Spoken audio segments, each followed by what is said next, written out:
do campo morfogenético do Rupert Sheldrake explica um pouco isso. Ele fala que, por exemplo, o cachorro já sabe a hora que o dono tá chegando.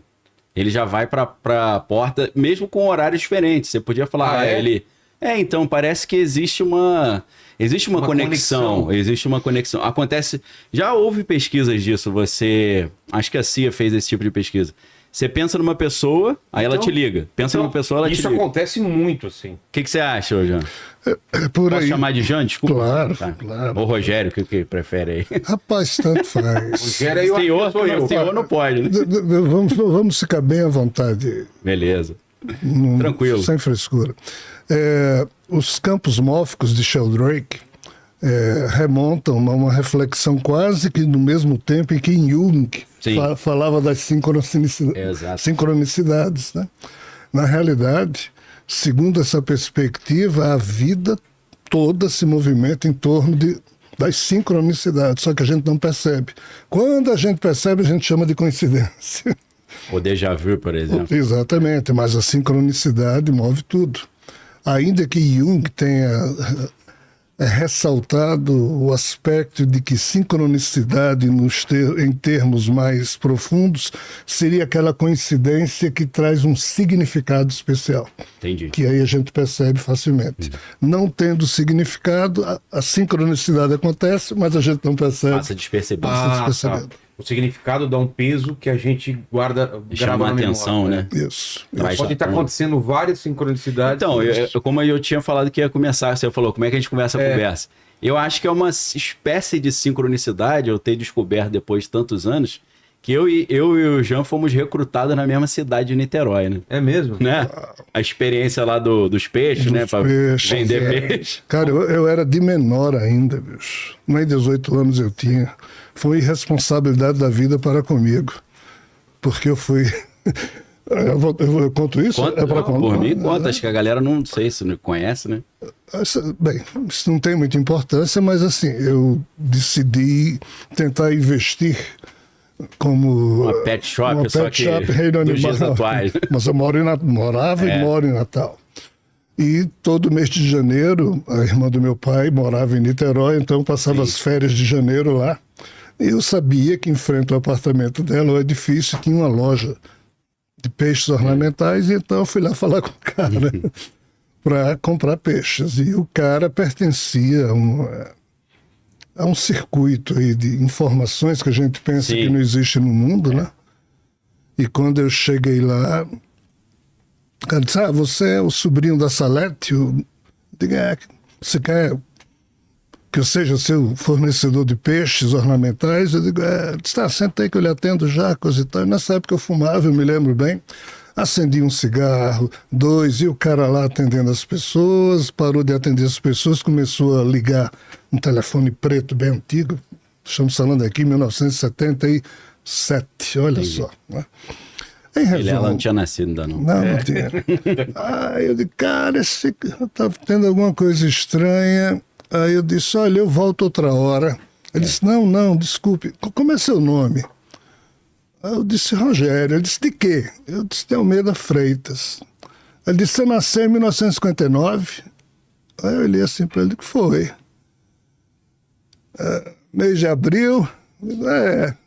Entre os dias 19 e 24, foi 25. Não tinha internet naquela época para ele ter pesquisado, né?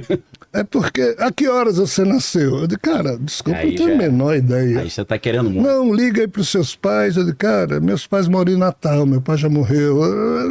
Em resumo, eu liguei pra minha mãe, porque esse cara me encheu o saco, disse que era muito importante pra ele. Mãe, que horas eu nasci? E a mamãe também não entendeu nada. Disse, quando eu fui dizer ele 18 e 13, ele escreveu num pedaço de papel assim, entre 18 e 18h30, me mostrando. Aí eu disse, o que é isso, cara? Ele disse, não, olha, deixa eu lhe explicar. Aí puxou um livro preto enorme, o balcão dele era tipo essa madeira bem antiga, né? Eu disse, olha, essas páginas todas aqui estão escritas falando a seu respeito, falando a respeito de um trabalho que você vai fazer. Aí eu olhei pro cara, eu digo, esse cara é doido. Tá de palhaçada. Tá com algum outro Tá querendo alguma coisa. Eu disse, bicho, desculpa. Tô fora. Não, tenha calma. Olha, deixa eu lhe explicar.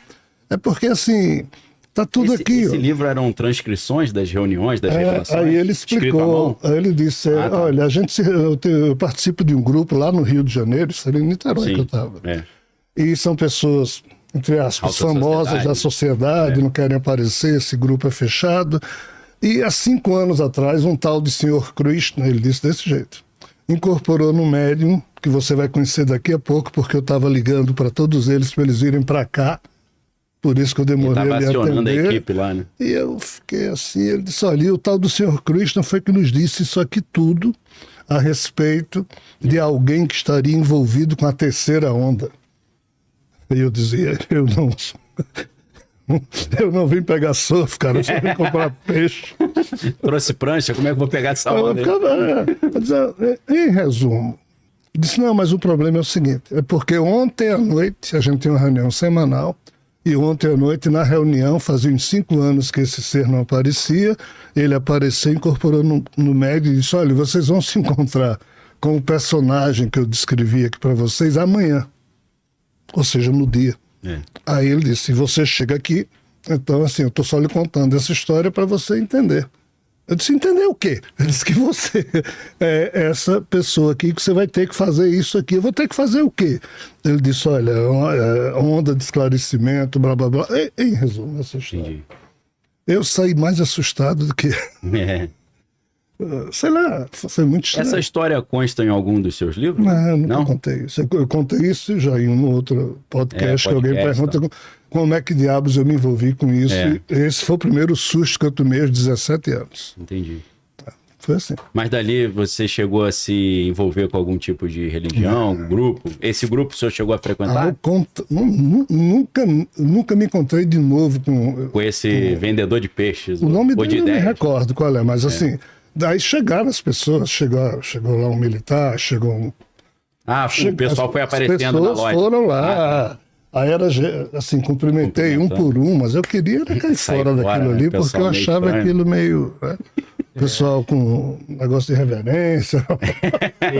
Lembra aquele filme Corra, né? Um negócio assim, que vai pra casa. Mas assim, cara, isso aí me distanciou das coisas. Entendi. Na verdade, me distanciou, porque eu fiquei meio ensimesmado com isso. Apesar de você não ser mineiro, mas tava ali meio ressabiado, né? Mais ressabiado que um mineiro, desconfiado se vai ter queijo ou não para comer mais tarde. Aí, isso eu tinha 17 anos, 10 anos depois, aos 27 anos, aí alguém apertou algum botão em algum lugar. Aí minha vida conectou. Aí minha vida saiu do prumo total. Entendi. Aí, ferrei. Começou a receber as coordenadas, as revelações? Começou.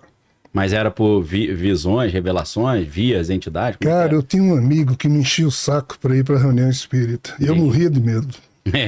Aliás, até hoje. Porque nessa época você tinha qual visão sobre essas coisas? De não quero contato? Eu não queria nada. Mas você não acreditava ou acreditava que existia, mas tinha medo? Rapaz, olha, aos 18 anos eu montei o Centro de Estudos de Pesquisas Ufológicas do Rio Grande do Norte. O nome é importante pra cacete, mas era eu e meu Fusquinha e um outro amigo. Correndo atrás dos casos.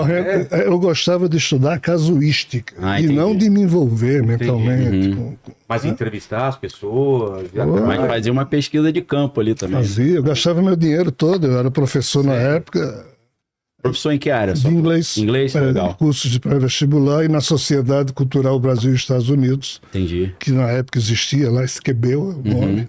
Eu dava o inglês básico. Né? Legal. Né? Então o dinheirinho que eu ganhava, ia tudo para eu gastava pesquisando, até que um pesquisador norte-americano, Bob Pratt, do National Enquirer, que era muito amigo da professora Irene Grank, que na época era a maior ufóloga aqui do Brasil, aí ele foi até o Nordeste e, através da professora Irene, eu e ele saímos do meu carro, rodando o Nordeste inteiro, pesquisando casos.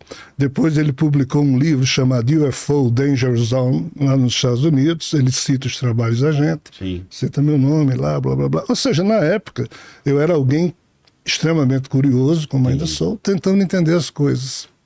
Mas, assim, eu não queria me envolver. Mas a partir dos meus 27 anos, aí de novo, alguém apertou um botão. E aí mudou tudo. E aí eu perdi a confiança em mim, cara. É? Porque até então eu era investigador. Quando eu percebi que eu estava começando, entre aspas, ir além dessa realidade, no sentido de perceber e entender algumas coisas, sem que isso fosse produto da minha vontade, eu perdi, ou seja, eu era um investigador que perdeu a confiança em si mesmo. Eu digo, "Ih, tem alguma coisa estranha aqui." Até hoje eu digo isso para mim. Então, assim, eu parei com minha carreira de investigação na hora em que eu não pude mais ter segurança de que eu estava agindo por mim mesmo. Eu comecei a perceber influências diversas e até hoje eu luto intimamente para me manter como gestor de mim mesmo. Manter a autonomia, né? Uma independência, né? Isso. Não virar escravo da Exatamente. força, né? Porque não é fácil a coisa.